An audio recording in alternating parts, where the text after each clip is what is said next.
Assalamualaikum warahmatullahi wabarakatuh. Pada video kali ini, saya Salsabila Nazia Kanza akan mempresentasikan pilihan kata diksi. Bahasa Indonesia berasal dari bahasa Melayu dan menjadi bahasa persatuan melalui Sumpah Pemuda 1928. Bahasa ini menyatukan berbagai suku, budaya, serta lebih dari 700 bahasa daerah di Indonesia.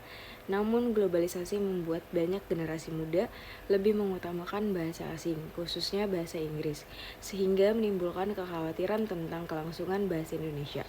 Oleh karena itu, penting untuk menanamkan kesadaran akan peran bahasa Indonesia dalam pendidikan, serta menjaga bahasa ini sebagai simbol identitas dan pemersatu bangsa.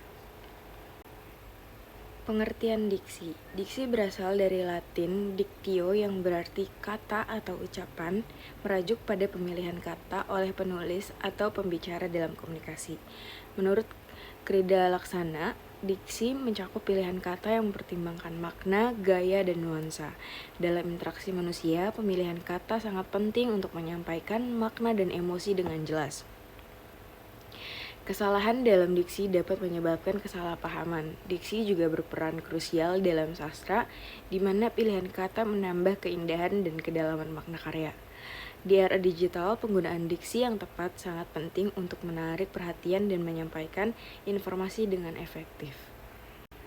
Jenis-jenis diksi. Yang pertama ada diksi formal. Digunakan dalam situasi resmi seperti dokumen, laporan, pidato formal. Kata-kata yang digunakan bersifat baku dan tidak ambigu. Contohnya, pendidikan adalah investasi untuk masa depan bangsa. Lalu yang kedua ada diksi konotatif. Merajuk pada kata-kata yang memiliki makna tambahan di luar makna harfiah. Contohnya, dia adalah matahari dalam hidup. Makna konotatif seseorang yang memberikan kebahagiaan. Lalu yang ketiga, diksi informal. Digunakan dalam percakapan sehari-hari dan bersifat lebih santai. Kata-kata yang digunakan cenderung akrab dan mudah dipahami. Contohnya, ayo kita makan. Lalu ada diksi denotatif. Kata-kata yang memiliki makna harfiah yang jelas dan tidak ambigu. Contoh, buku berarti benda yang terdiri dari lembaran-lembaran kertas yang tertulis. Lalu ada diksi estetis, digunakan dalam karya sastra untuk memberikan keindahan dan daya tarik. Pilihan kata yang mengedepankan imajinasi dan kreativitas. Contoh, langit pagi berwarna keemasan, seolah memeluk bumi dengan lembut. Lalu ada pengaruh diksi terhadap makna. Yang pertama, makna dan nuansa. Pemilihan kata yang tepat dapat mempengaruhi makna dan nuansa suatu kalimat. Makna dapat berupa denotatif, makna harfiah atau konotatif, makna tambahan yang bersifat emosional. Lalu pengaruh diksi. Yang pertama, kalimat sederhana. Dia cerdas, pernyataan sederhana. Kalimat positif, dia sangat pandai memberikan kesan positif yang lebih kuat. Lalu kalimat berlebihan, dia seperti jenius, menggambarkan secara berlebihan. Lalu terdapat perbandingan diksi. Pernyataan biasa, dia berjalan. Lalu deskripsi lebih baik, dia berlari cepat, menunjukkan kecepatan.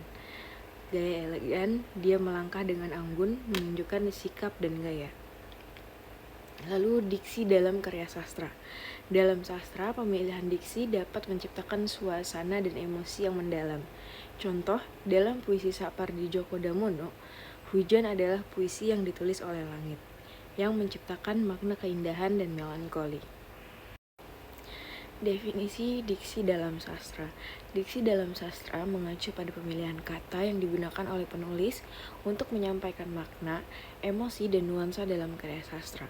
Diksi berfungsi sebagai alat artistik yang memperkaya pengalaman pembaca. Karakteristik diksi dalam sastra.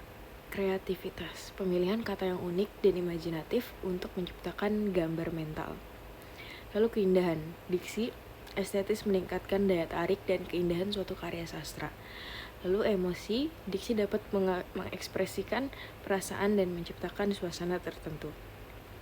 Contoh, dalam puisi Hujan Bulan Juni karya Sapardi Djoko Damono, penggunaan diksi menggambarkan keindahan dan melankolis. Contoh, hujan adalah puisi yang ditulis oleh langit, mengandung makna mendalam tentang keindahan alam dan emosi yang dirasakan. Faktor-faktor yang mempengaruhi prediksi. Yang pertama adalah latar belakang penulis. Pengalaman hidup dan pendidikan penulis mempengaruhi gaya bahasa dan pilihan kata yang digunakan. Penulis dengan latar belakang akademis cenderung menggunakan diksi formal dan teknis, sementara penulis dari lingkungan santai lebih suka menggunakan bahasa informal. Lalu ada audiens dan pembaca. Karakteristik audiens seperti usia, tingkat pendidikan, dan latar belakang menentukan pemilihan diksi. Lalu, penulis harus menyesuaikan pilihan kata untuk memastikan pesan dapat dipahami dengan baik oleh audiens yang dituju. Contoh, diksi untuk anak-anak berbeda dengan yang digunakan untuk orang dewasa. Lalu ada faktor-faktor yang mempengaruhi prediksi. Yang pertama, tujuan komunikasi. Pemilihan kata harus sesuai dengan maksud dan hasil yang ingin dicapai dalam komunikasi. Misalnya, jika tujuan adalah untuk meyakinkan, penulis harus memilih kata-kata yang persuasif dan menarik. Contohnya, dalam pidato politik, penggunaan diksi yang kuat dan persuasif sangat penting untuk mempengaruhi pendengar. Lalu yang kedua ada konteks situasi. Situasi di mana komunikasi berlangsung mempengaruhi pilihan diksi. Dalam konteks formal, penggunaan diksi yang baku lebih dianjurkan, sedangkan dalam situasi informal, diksi yang santai lebih sesuai. Lalu kesimpulan, diksi atau pemilihan kata adalah elemen penting dalam komunikasi, baik lisan maupun tulisan. Pemilihan kata yang tepat mempengaruhi cara pesan diterima dan dipahami oleh audiens, serta menemukan efektivitas komunikasi.